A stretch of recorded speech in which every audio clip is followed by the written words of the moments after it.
नमस्कार मित्रों, Kota online classes में आप सभी का स्वागत है। साथियों, रीट प्री और मेन के लिए हमारी जो क्लासेज चल रही थी, आप लोग देखिएगा यहाँ पर हम लोग जो है मनोविज्ञान के संप्रदायों के बारे में बात कर रहे थे। तो पहला संप्रदाय संरचनावाद हमने कंप्लीट कर लिया था। संरचनाएं में जो है कंप्लीट तो हमने किया था, लेकिन उसमें संरचनावाद में थोड़ी सी एक और बातें छूट गई थी, जिन्हें भी आप लोग ध्यान दीजिएगा कि मानसिक प्रक्रियाओं का अध्ययन हम लोग जो है संरचनावाद में करते हैं। मानसिक प्रक्रियाओं का जो है हम लोग क्या करते हैं, अध्ययन भी संरचनावाद में करते हैं। साथियों याद रखिएगा, जो हुंट के समय में मनोविज्ञान के अंतर्निरीक्षण द्वारा मन की संरचना का विश्लेषण कर रहे थे, इसलिए इन्हें संरचनावादी कहा गया। यानी कि हुंट के समय में जो मनोवैज्ञानिक अंतर्निरीक्षण, यानी कि जो जितने भी हुंट के समय में मनोवैज्ञानिक रहे हैं, उन्होंने जो भी अंतर्निरीक्षण किया, इसलिए इनको संरचनावादी कहा गया। एक थोड़ी सी बात और है, अंतर्निरीक्षण एक विधि के रूप में मनोवैज्ञानिकों को संतुष्ट नहीं कर सका। अंतर्निरीक्षण जो है एक विधि के रूप में मनोवैज्ञानिकों को संतुष्ट नहीं कर सका, इस कम वैज्ञानिक पाया गया। यानी कि इसे जो है बहुत ही कम रूप में वैज्ञानिक रूप पाया गया, क्योंकि अंतर्निरीक्षण विवरणों का सत्यापन बाह्य प्रेक्षकों के द्वारा संभव नहीं हो सकता। जो बाह्य लोग हैं वो अंतर्निरीक्षण बात को जान नहीं सकते, इसलिए ये यहाँ पर नकार दिया गया। आगे बात करते हैं साथियों, ये सबसे इंपॉर्टेंट बात है कि हुंट ने कभी संरचनावाद शब्द का प्रयोग ही नहीं किया। हुंट जो थे उन्होंने कभी संरचनावाद शब्द का प्रयोग ही नहीं किया। टिचनर ने किया था ये प्रयोग। किसने किया था? टिचनर ने। हुंट ने अपने विचारों को ओल्यूनरिज्म यानी कि ओल्यूनटरिज्म नाम दिया था। अब जो है संरचनावाद संप्रदाय है, इसके समर्थक कौन कौन रहे हैं उनको भी आप लोगों को जान लेना चाहिए। इसके जो समर्थक रहे हैं साथियों, संरचनावाद संप्रदाय के वेबर, फेकनर और हेल्महोल्ट्ज़, इसके जो समर्थक हैं वो कौन कौन हैं, ये भी आप लोग देख लीजिएगा। दूसरा शिक्षा मनोविज्ञान में जो दूसरा संप्रदाय आता है वो है प्रकार्यवाद, जिसे हम लोग कार्यवाद भी कहते हैं। प्रकार्यवाद या फिर कार्यवाद जिसे हम लोग कहते हैं, पढ़ने की कोशिश करेंगे, समझने की कोशिश करते हैं। इसकी स्थापना अनौपचारिक ढंग से विलियम जेम्स के द्वारा की गई थी। साथियों याद रखना, प्रकार्यवाद या कार्यवाद जो संप्रदाय हैं,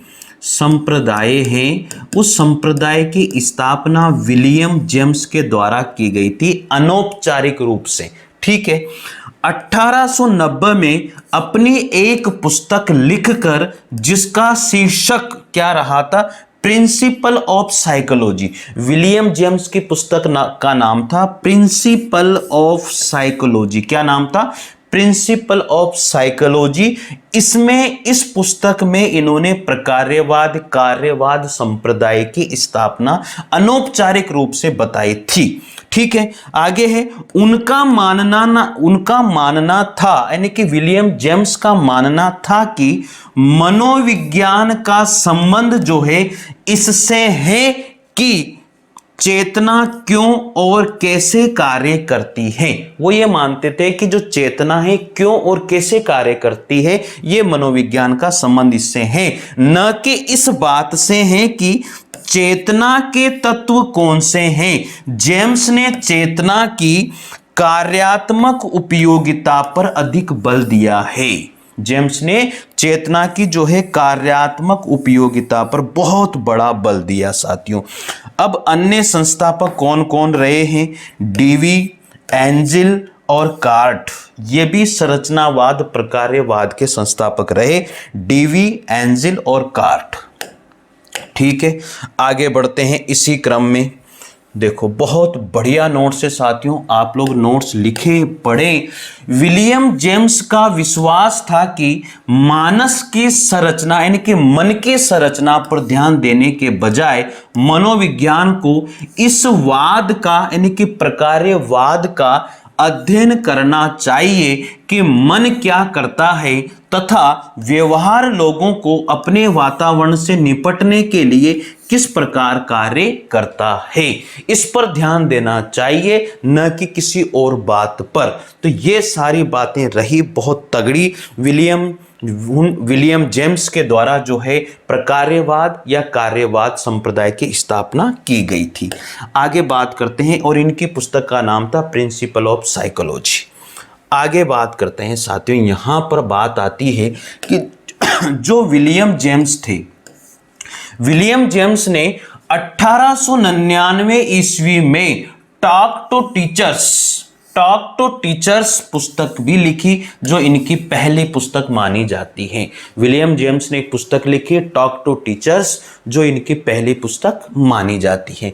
अगला संप्रदाय आता है गेस्टाल्ट संप्रदाय। गेस्टाल्ट मनोविज्ञान, समग्र आकृति जिसे हम लोग कहते हैं, समग्र आकृति या गेस्टाल्ट मनोविज्ञान, गेस्टाल्ट साइकोलॉजी बहुत इंपॉर्टेंट है, ये आपको ध्यान रखना ही रखना है। अगर आपको वीडियो में शब्द देखने में थोड़ी दिक्कत आती है तो प्लीज वीडियो की क्वालिटी बढ़ा लीजिए थोड़ी देर के लिए, उसमें आपको सारे शब्द नजर आ जाएंगे साथियों। वैसे 360 पर ये नजर आ जाते हैं, क्योंकि ये देखो पीडीएफ है, ये एक नजर आने में थोड़ा सा समय लगता है। आप थोड़ी वीडियो की क्वालिटी बढ़ा करके पढ़ लीजिएगा, ठीक है।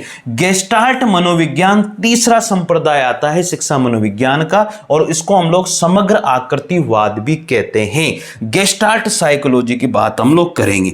गेस्टाल्ट स्कूल की स्थापना मैक्स वर्दीमर के द्वारा 1912 में की गई थी, यानी कि गेस्टाल्ट एक स्कूल का नाम था, उसकी स्थापना 1912 में मैक्स वर्दीमर के द्वारा की गई थी। तो गेस्टाल्ट संप्रदाय की स्थापना किसके द्वारा की गई? मैक्स वर्दीमर के द्वारा की गई है। कोहलर और कोप्पा सह संस्थापक थे, यानी कि मैक्स वर्दीमर के जो कोहलर हैं और कोप्पा हैं, ये इसके सह सहायक रहे हैं। आगे बात करते हैं इसी क्रम में साथियों, देखो बहुत बढ़िया तरीके से नोट्स लिखे हुए हैं, आप भी पढ़िए और दूसरों को भी पढ़ने का मौका दें। वीडियो को जरूर लाइक और शेयर कीजिएगा। आगे बात करते हैं, गेस्टाल्ट एक जर्मन शब्द है। गेस्टाल्ट एक जर्मन शब्द है जिसका अर्थ होता है संपूर्ण, जिसको हमने बोला था ना अभी समग्र आकृति। गेस्टाल्ट एक जर्मन शब्द है और जिसका अर्थ क्या होता है? संपूर्ण या फिर पूर्ण, ऑल, आकृति, आकार, समाकृति किया जाता है। आगे बात करेंगे, मनोविज्ञान मानसिक क्रियाओं के संगठन का विज्ञान है। मनोविज्ञान मानसिक क्रियाओं के संगठन का विज्ञान बताया है, किसके द्वारा? मैक्स वर्दीमर के द्वारा। और साथियों, गेस्टाल्टवाद में इस विचार पर बल भी दिया जाता है कि चीजें पूर्णतः एकीकृत रूप में अनुभव की जाती हैं। ये सबसे मुख्य बात है। गेस्टाल्ट में सबसे ज्यादा, गेस्टाल्टवाद संप्रदाय में सबसे ज्यादा इसके ऊपर बल दिया गया है। आगे है, संपूर्ण सदैव अपने अवयवों के प्रयोग से अधिक होता है। ठीक है, चलिए आगे बढ़ते हैं इसी क्रम में साथियों। देखो, हाँ, अब यहां पर लास्ट लाइन है, वर्दीमर ने प्रत्यक्षण यानी कि जो प्रेस्क्रिप्शन है के क्षेत्र में, कोहलर ने अधिगम यानी कि लर्निंग के क्षेत्र में, और कोप्पा ने स्मृति यानी कि मेमोरी के क्षेत्र में कार्य किया था। साथियों, वर्दीमर जो थे उन्होंने प्रत्यक्षण के रूप में कार्य किया, कोहलर ने अधिगम के रूप में कार्य किया, और कोप्पा के द्वारा साथियों स्मृति यानी कि मेमोरी के क्षेत्र में कार्य किया गया था। यह चीज आपको 100% याद होनी चाहिए। अगला यहां पर जो संप्रदाय आता है वो संप्रदाय बहुत इंपॉर्टेंट है, जिसके ऊपर पूरी साइकोलॉजी बनी पड़ी है। देखो यहां पर व्यवहारवाद, व्यवहारवाद, बिहेवियरिज्म यानी कि जेबी वाटसन, इसके जो संस्थापक थे जेबी वाटसन थे। वाटसन का नाम साइकोलॉजी में जबरदस्त है, जबरदस्त है। ठीक है साथियों, तो चलिए अब व्यवहारवाद 1878 से 1958 तक रहा, और इस संप्रदाय में बहुत सारी बातें, बहुत सारी चीजें देखने को मिली हैं। हम लोग ध्यान देते हैं इस संप्रदाय के ऊपर। देखो, इनका मानना था कि यानी कि जीबी वाटसन का मानना था कि मनोविज्ञान एक वस्तुनिष्ठ तथा प्रयोगात्मक मनोविज्ञान है, अतः इसका विषय वस्तु सिर्फ व्यवहार हो सकता है, चेतना नहीं हो सकता। तो व्यवहारवाद संप्रदाय ने व्यवहारवाद के ऊपर ही जोर दिया, न कि चेतना के ऊपर। वाटसन के व्यवहारवाद ने उद्दीपक अनुक्रिया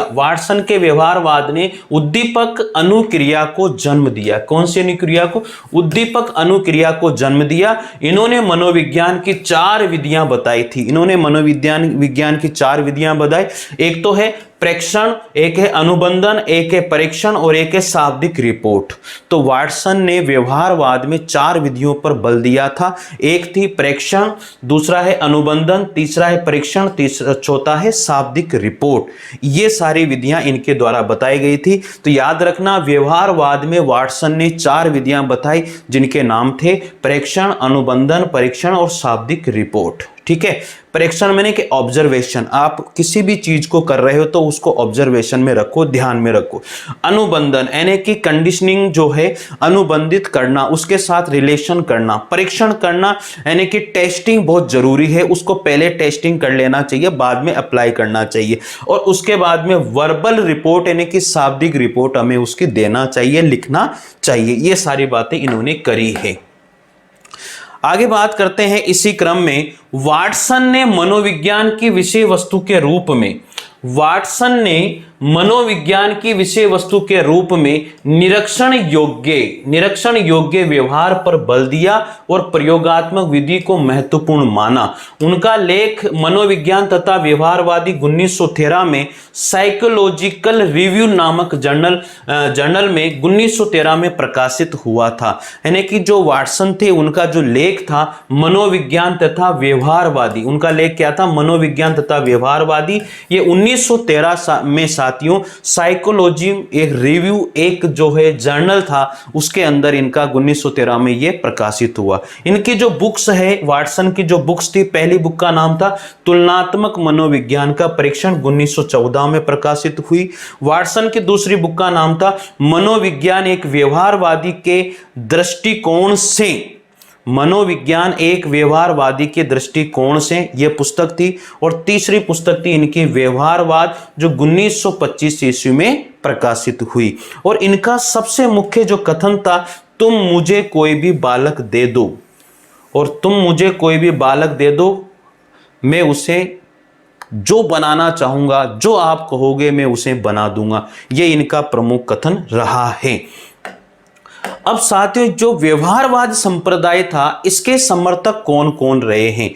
तो इसके जो समर्थक थे वो कौन कौन थे साथियों व्यवहारवाद के? तो समर्थक के बारे में ध्यान दीजिए। थार्नडाइक, पावलोव, स्किनर, गुथरी, हल, टालमैन, वांडुरा और इत्यादि इसके समर्थक रहे हैं। व्यवहारवाद के समर्थक जो वाटसन ने चलाया, उसके समर्थक कौन कौन रहे? थार्नडाइक, पावलोव, स्किनर, गुथरी, हल, टालमैन, वांडुरा आदि इसके समर्थक रहे हैं साथियों। चलिए आगे बढ़ते हैं इसी क्रम में। अब अगला संप्रदाय जो आता है वो है हमारा मनोविश्लेषणात्मक संप्रदाय। कौन सा संप्रदाय आता है? मनोविश्लेषणात्मक संप्रदाय, यानी कि स्कूल ऑफ साइकोलॉजी मनोविश्लेषणात्मक संप्रदाय। इसकी स्थापना किसने करी? यानी कि सिगमंड फ्राइड के द्वारा। जो मनोविश्लेषणात्मक जो संप्रदाय है, इसकी स्थापना किसके द्वारा की गई थी? सिगमंड फ्राइड के द्वारा की गई थी, 1900 ईस्वी में की गई। 1856 से 1939 तक का इनका समय रहा। अचेतन मन पर सर्वाधिक बल दिया था। इन्होंने कहा जो अचेतन मन है वो 9/10 भाग पर होता है। तो सिगमंड फ्राइड के द्वारा मनोविश्लेषणात्मक संप्रदाय की स्थापना करी और साथियों 1900 में और इन्होंने अचेतन मन पर बहुत बल दिया। इन्होंने कहा कि अचेतन मन 9/10 भाग होता है। इन्होंने कहा कि सभी तरह के असामान्य व्यवहारों का कारण अचेतन मन ही होता है। अचेतन मन के अध्ययन की 3 विधियां इनके द्वारा बताई। एक है मुक्त साहचर्य विधि, सम्मोहन विधि, स्वप्न की व्याख्या इनके द्वारा की गई। और इस संप्रदाय के जो समर्थक माने गए हैं एना फ्राइड, अल्फ्रेड एडलर और एरिक्सन ये इस संप्रदाय के समर्थक माने गए हैं। कौन कौन? एना फ्राइड, अल्फ्रेड एडलर और एरिक्सन जो मनोविश्लेषणात्मक संप्रदाय है उसके समर्थक माने गए हैं। आगे बात करते हैं, अगला संप्रदाय आता है यहां पर। साथियों, इनके दो साथी, अलग अलग साथी भी थे। फ्राइड ने लैंगिक प्रवृत्ति पर अत्यधिक बल दिया था, याद रखना ये वाला भी कि फ्राइड ने लैंगिक प्रवृत्ति पर बहुत बड़ा बल दिया। इसके दो साथी थे, जो फ्राइड है उसके दो साथी थे और उन साथियों का बड़ा योगदान रहा था। एक का नाम था अल्फ्रेड एडलर और एक का नाम था कार्ल युंग। ठीक है, तो अल्फ्रेड एडलर जो थे उन्होंने व्यक्तिगत मनोविज्ञान पर ध्यान दिया, लैंगिक मूल प्रवृत्ति के स्थान पर शक्ति अभिप्रेरक को इन्होंने माना था, पावर मोटिव को माना। और जो कार्ल युंग थे उन्होंने विश्लेषणवादी मनोविज्ञान को जन्म दिया, इन्होंने संचित अचेतन पर ध्यान दिया। तो नव फ्राइडवादी साथियों, नव फ्राइडवादी जो कहलाते हैं एना फ्राइड, एरिक एरिक्सन और सलीवन और कैरेन हानी और एरिक फ्राम, ये नव फ्राइडवादी कहलाते हैं। ठीक है, आगे बात करते हैं अब इसी क्रम में। अब आता है साथियों छठे नंबर पर यहां पर मानवतावादी मनोविज्ञान। मानवतावादी मनोविज्ञान जो संप्रदाय है ये भी बहुत इंपॉर्टेंट है। तो मानवतावादी मनोविज्ञान संप्रदाय कार्ल रोजर्स का है। पहली बात तो अब्राहम मैस्लो का है। तो इसके जो समर्थक थे अब्राहम मैस्लो और कार्ल रोजर्स रहे हैं। तो मानवतावादी संप्रदाय पर आपको ये दो बातें याद रखनी है। जो मानवतावादी संप्रदाय, मानवतावादी जो मनोविज्ञान संप्रदाय वो किसने दिया है? अब्राहम मैस्लो के द्वारा। मानवतावादी मनोविज्ञान ने व्यक्ति की स्वतंत्र इच्छाओं से नियंत्रित होता है, न कि अचेतन मन से। मनोविज्ञान पर बल, फ्राइड का मनोविश्लेषणात्मक तो प्रथम बल माना, व्यवहारवाद को द्वितीय बल माना और मानवतावादी मनोविज्ञान को तृतीय बल के रूप में इन्होंने माना है। मनोविज्ञान के क्या क्या लक्ष्य होने चाहिए हम लोग यहां पर देख लेते हैं। तो मनोविज्ञान के जो लक्ष्य हैं वो क्या क्या होने चाहिए जो हमें ध्यान देने हैं। तो साथियों, मनोविज्ञान के जो लक्ष्य हैं ध्यान दीजिए। एक तो मापन एवं वर्णन संबंधी है, दूसरा है पूर्वानुमान और नियंत्रण है, तीसरा है व्याख्या। तो मापन और वर्णन से हम लोग क्या समझते हैं? मापन और वर्णन से समझते हैं प्रमुख मनोवैज्ञानिक प्रक्रियाओं जैसे चिंता, सीखना, मनोवृत्ति, क्षमता, बुद्धि आदि के वर्णन करने के लिए पहले उसे मापना आवश्यक होता है। साथियों, मापन और वर्णन मनोविज्ञान के जो लक्ष्य हैं वो क्या क्या हैं? मापन और वर्णन पहला है, पूर्वानुमान और नियंत्रण दूसरा है और व्याख्या तीसरा है। तो पहला मापन और वर्णन जो है उसमें हम लोग क्या क्या करते हैं साथियों? चिंता, सीखना, मनोवृत्ति, क्षमता और बुद्धि आदि का वर्णन करने के लिए पहले उसे मापना बहुत जरूरी है कि कितना सही है और कितना गलत है, आवश्यक होता है। मापने के लिए किसी भी परीक्षण में दो गुणों का होना आवश्यक है। दो गुण कौन कौन से होते हैं उसको मापने के लिए? एक विश्वसनीयता उसके अंदर होनी चाहिए और एक वैधता उसके अंदर होनी चाहिए। यानी कि वैलिडिटी और विश्वसनीयता दोनों चीजें किसी भी चीज को करने के लिए या किसी भी कार्य को करने के लिए उसे मापने के लिए उसमें दो बातें होनी जरूरी है, विश्वसनीयता और उसकी वैधता। विश्वसनीयता से आप लोग क्या समझते हैं और वैधता से आप लोग क्या समझते हैं यह भी जानना बहुत जरूरी है। तो साथियों देखो यहां पर जो विश्वसनीयता है यानी कि रिलायबिलिटी जो है, बार बार मापने से व्यक्ति के प्राप्तांक में कोई परिवर्तन नहीं आना चाहिए। यानी कि कोई भी कार्य करो, चाहे आप करो चाहे दूसरे से करवाओ या तीसरे से उस कार्य को करवाओ, लेकिन उसके अंकों में कोई परिवर्तन नहीं होना चाहिए, उसे कहेंगे विश्वसनीयता। दूसरी बात आती है वैधता। परीक्षण वही माप रहा है जिसे मापने के लिए उसे बनाया गया है। यानी कि जिस परीक्षण को, जिस व्यक्ति को बनाया गया है कि यही व्यक्ति इस परीक्षण को मापेगा, क्या वही उस कार्य को कर रहा है? यह सबसे बड़ी बात होती है, वो होती है वैधता। मापने के बाद मनोविज्ञान उस व्यवहार का वर्णन करते हैं। जो मनोवैज्ञानिक होते हैं, अगर आपने उस बात को माप लिया, उस बात को लागू कर दिया, तो वही सबसे बड़ा मनोवैज्ञानिक जो होते हैं उस व्यवहार का वर्णन करते हैं। साथियों चलिए आगे बढ़ते हैं अब इसी क्रम में। पूर्वानुमान और नियंत्रण, अब ये दूसरा भाग, तीन बातें थी जिनको आप ध्यान देना था। पूर्व अनुमान और नियंत्रण सामान्यतया मनोवैज्ञानिक व्यवहार के मापन के आधार पर ही यह पूर्व कथन करते हैं कि व्यक्ति अमुक परिस्थिति में क्या कर सकता है, कैसे कर सकता है। जैसे यानी कि साथियों, कभी भी कोई भी कार्य किया जाता है तो पूर्व अनुमान लगाया जाता है, फिर उसके ऊपर नियंत्रण किया जाता है। छात्र के बौद्धिक स्तर का मापन करके उसके बारे में सही सही जान लें तो हम विद्यालय में उसकी जो है परफॉर्मेंस के बारे में पूर्व कथन आसानी से कर सकते हैं। कहने का मतलब यह हुआ कि छात्र के बौद्धिक स्तर के बारे में हमें अच्छी तरह से बातें पता लग जाती है तो हम उसके बारे में कुछ भी पहले से ही बता सकते हैं। किसी व्यक्ति की अभिरुचि को जानकर यह पूर्व अनुमान लगा सकते हैं कि कौन सी जॉब उसके लिए सही रहेगी। तो यह इसी से होता है। ठीक है, आगे बढ़े।